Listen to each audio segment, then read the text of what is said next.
The Witch in the Wood by T.H. White, Chapter 34. Fortunately for Sir Palomides, the questing beast saw reason soon. There was a bad bit in the early part when she continually dreamed of King Anguish walking down Caerleon High Street with nothing on but his boots, but this cleared itself up by accident, and the beast recovered. The only thing was that she transferred her affection to the analyst, as so often happens in this science, and refused to take any more interest in her original master, King Pellinore. Not without many sighs for the good old days, had to resign all his rights in her to Sir Palomides.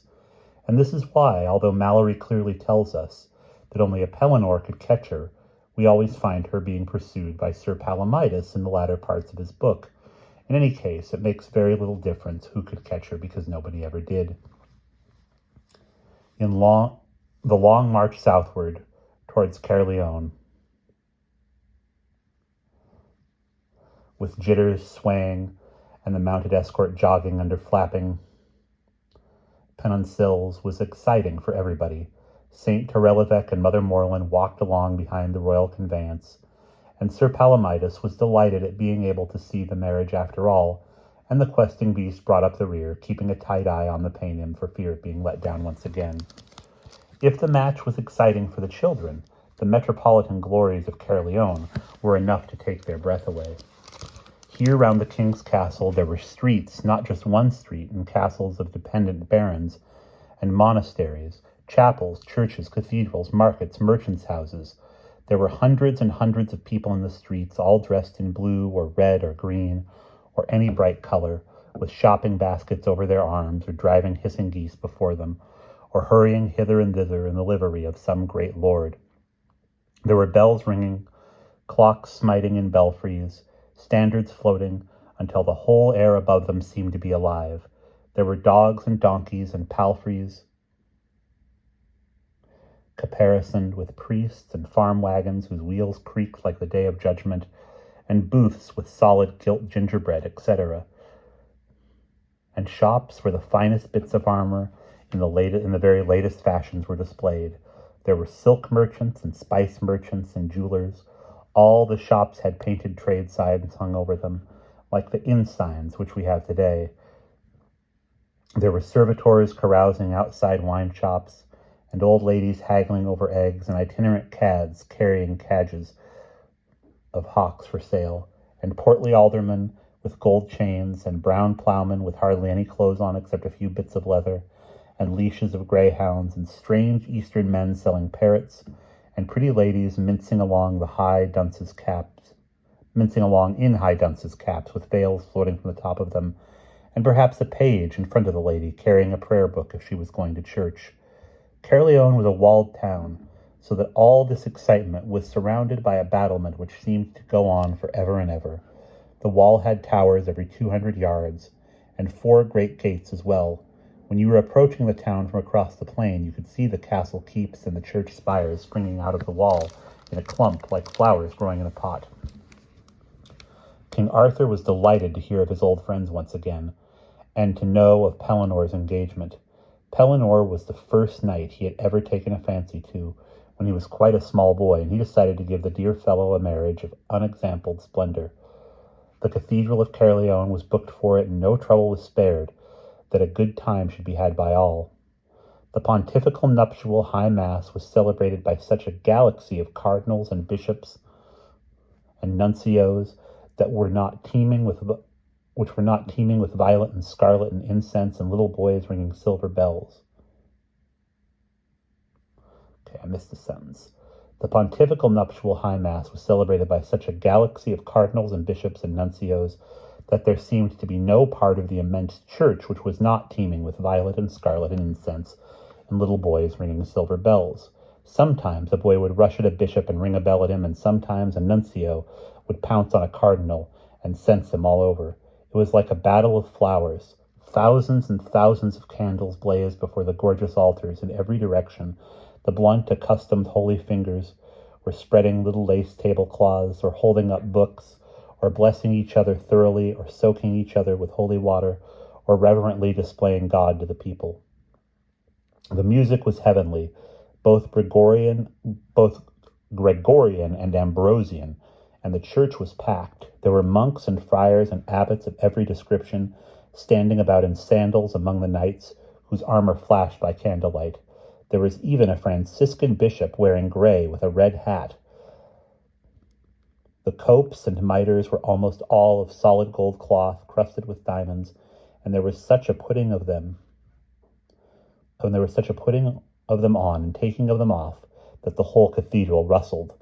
As for the Latin, it was talked at such a speed that the rafters rang with genitive plurals, and there was such a prelactical issuing of admonitions, exhortations, and benedictions that it was a wonder the whole congregation did not go to heaven on the spot.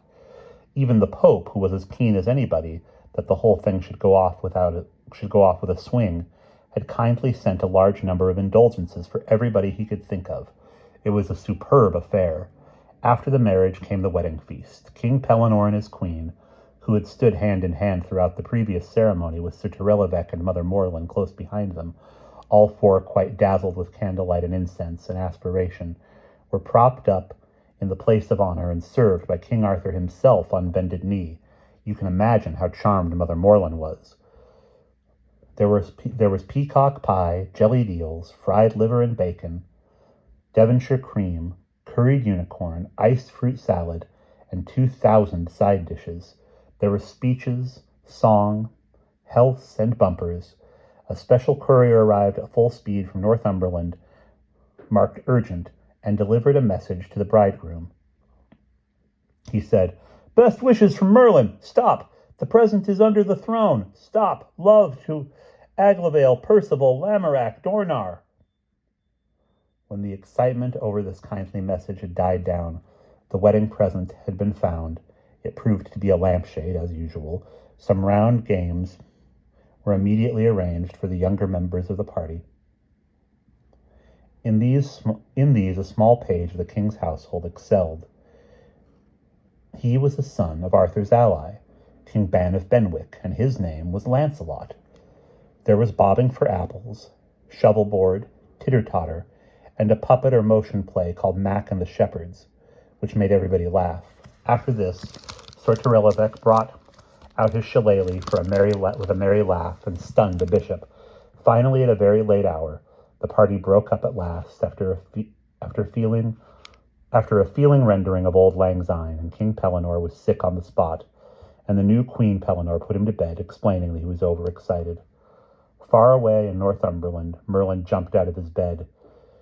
They had been out at dawn and sunset for the geese, and he had gone to bed tired, but suddenly he remembered it in his sleep. The simplest thing. It was Arthur's mother's name, which he had forgotten to tell the boy in the confusion. There he had been, chattering away about Uther Pendragon and round tables, and battles and Guinevere and sword sheaths and things past and things to come, but he had forgotten the most important thing of all. Arthur's mother was Igraine. He had been begotten on the night when Uther Pendragon burst into her castle, and Uther naturally could not marry Igraine until she was out of mourning. The boy had been born too soon. That was why he had been sent away and brought up by Sir Ector, and not a soul had known where he was sent except Merlin and Uther, and now Uther was dead. Even Igraine had not known. Merlin stood swaying in his bare feet on the cold floor. If only he could have spun himself to Caerleon at once before it was too late. But the old man was tired and muddled with his backside, and dreams were in his noddle. He thought it would do in the morning, could not remember whether he was in the future or the past. He put the veined hand blindly toward the bedclothes, the image of Nimue already weaving itself in the sleepy brain. He tumbled in, the beard went under the covering, the nose into the pillow. Merlin was asleep. King Arthur sat back in the great hall, which was nearly empty. A few of his favorite knights were taking their nightcap with him. It had been a tiring day for him, although he was now in the full strength of his youth, and he leaned his head against the back of his throne, thinking over the events of the day. He had been fighting on and off ever since he had come to be king, by drawing the sword out of the stone, and the anxiety of these campaigns had grown him into a splendid fellow. At last it looked as if he might have a little peace. He thought of the joys of peace, of being married one day to Merlin, of being married one day as Merlin had prophesied, and having a home. He thought of Nimue at this, and then of a beautiful woman. There was a fanfare of trumpets as the thought entered his head, and the door began to open. Queen Morgause in deep mourning stood upon the threshold of his hall. The king of Lothain had stayed away from the marriage on purpose, the queen of Lothain had stayed away from the marriage on purpose, had chosen her moment with the utmost care. This was the first time that the young king had seen her. The 4 wild children from the north stood behind their mother, shy and defiant, and Morgause knew that she was looking her best. It is impossible to explain how these things happen. Perhaps she had managed to convey that love philter of Mother Morland's into his drink. Perhaps it was because she was twice his age, so that she possessed twice the power of his weapons. Perhaps it was because Arthur was always a simple fellow who took people at their own valuation easily. Perhaps it was because he had never known a mother of his own, so that the role of mother love took him between wind and water. Whatever the explanation may have been, the witch in the wood had a baby by her half-brother 9 months later. It was called Mordred. And that is the end of The Witch in the Wood. And if you enjoyed that reading, which I had a lot more fun doing than Sword in the Stone, I will read The Ill-Made Knight in not too short of a time, but just leave a comment. Let me know if you want to hear that sooner rather than later. Otherwise, it might be another 6 or 7 years before I get to that book. But we will see you in the next read aloud.